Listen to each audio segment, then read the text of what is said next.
IndiGo విమానాలకు మరోసారి bomb బెదిరింపు call వచ్చింది. ఇవాళ కొచ్చి జెడ్డా నుంచి శంషాబాద్ ఎయిర్పోర్టుకు వస్తున్న విమానాలలో ఆర్డీఎక్స్ అమర్చినట్టు గుర్తు తెలియని అగాంతకుడు నుంచి మెయిల్ వచ్చింది. ఇక దీంతో ఎయిర్పోర్టు సిబ్బంది అప్రమత్తమయ్యారు. ఎయిర్పోర్టు వ్యాప్తంగా విస్తృతంగా తనిఖీలు చేస్తున్నారు. ఈ ఒక ఏడాదిలోనే 30 సార్లకు పైగా శంషాబాద్ ఎయిర్పోర్టుకు బాంబు బెదిరింపులు వచ్చాయని అధికారులు నిర్ధారించారు. ఇక బెదిరింపు మెయిల్స్ ఎక్కడి నుంచి వస్తున్నాయి, ఆ అగాంతకుడు ఎవరు అని దర్యాప్తు బృందాలు ఆరా తీస్తున్నాయి. మొన్న గురువారం కూడా సౌదీ అరేబియా నుంచి ప్రయాణికులతో హైదరాబాద్కు బయలుదేరిన అంతర్జాతీయ విమానానికి బాంబు బెదిరింపు వచ్చింది. ఇక అప్రమత్తమైన భద్రతా అధికారులు ఆ విమానం స్థానికంగా ల్యాండింగ్ అయిన వెంటనే తనిఖీలు చేశారు.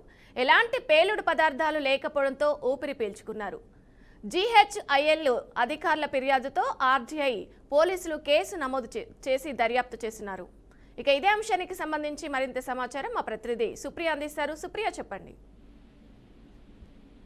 విజయ, ఇండిగో విమానంలో మరోసారి బాంబు బెదిరింపు కాల్ వచ్చిందని చెప్పాలి. అది ఈరోజు ఉదయం కోచి జెడా నుంచి శంషాబాద్ ఎయిర్పోర్ట్ కు వస్తున్న విమానంలో ఆర్డీఎక్స్ సంబంధించినట్టు గుర్తు తెలియని అభిమంతుడికి నుంచి మెయిల్ వచ్చింది. దీంతో ఎయిర్పోర్ట్ సిబ్బంది అప్రమత్తం అయ్యారు. అయితే ఇదే సమయంలో ప్యాసింజర్స్ కూడా ఎవరు భయపడవద్దని చెప్తున్నారు. అయితే 100 కి డయల్ చేయాలని చెప్పారు. దాంతో ఇలాంటివి ఏమైనా బెదిరింపు వచ్చిన ఇన్ఫర్మేషన్ వచ్చినప్పుడు మాత్రం ఇక్కడ ఎయిర్పోర్ట్ కస్టమర్ కేర్ ని కూడా కాంటాక్ట్ అవ్వాలని కూడా ఇటు అధికారులు అయితే చెప్తున్నారు. అయితే ఎయిర్పోర్ట్ వ్యాప్తంగా చూసుకుంటూ అయితే తనిఖీలు చేస్తున్నారు. అయితే ఈ ఒక్క సంవత్సరంలోనే 30 సార్లు పైగా ఎయిర్పోర్ట్ లో బాంబు బెదిరింపులు వచ్చాయని అధికారులు అయితే నిర్ధారించారు. అయితే బాంబు బెదిరింపు మెయిల్స్ ఎక్కడి నుంచి వస్తున్నాయి, అసలు అగంతకుడు ఎవరు అని చెప్పి కూడా ఇంకా దర్యాప్తు బృందాలు అయితే ఆరాధిస్తున్నాయి. మొదటిగా జరిగినప్పటి నుంచి కూడా అసలు ఇదంతా ఎవరు చేస్తున్నారనే పైన కూడా ఇటు పోలీసులు దర్యాప్తు చేసినప్పటికీ కూడా అసలు ఆ వ్యక్తి ఎవరని చెప్పి అయితే కనిపెట్టుకోలేకపోతున్నారు. అయితే మొన్న గురువారం కూడా సౌదీ అరేబియా నుంచి ప్రయాణికులతో హైదరాబాద్ కు బయలుదేరిన అంతర్జాతీయ విమానానికి కూడా బాంబు బెదిరింపు వచ్చింది. అయితే అప్రమత్తమైన భద్రతా అధికారులు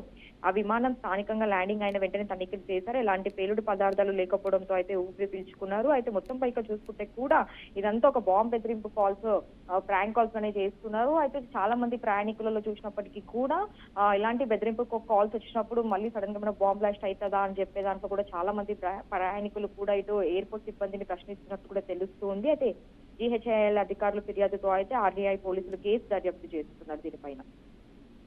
రైట్, థ్యాంక్ యూ సుప్రియ.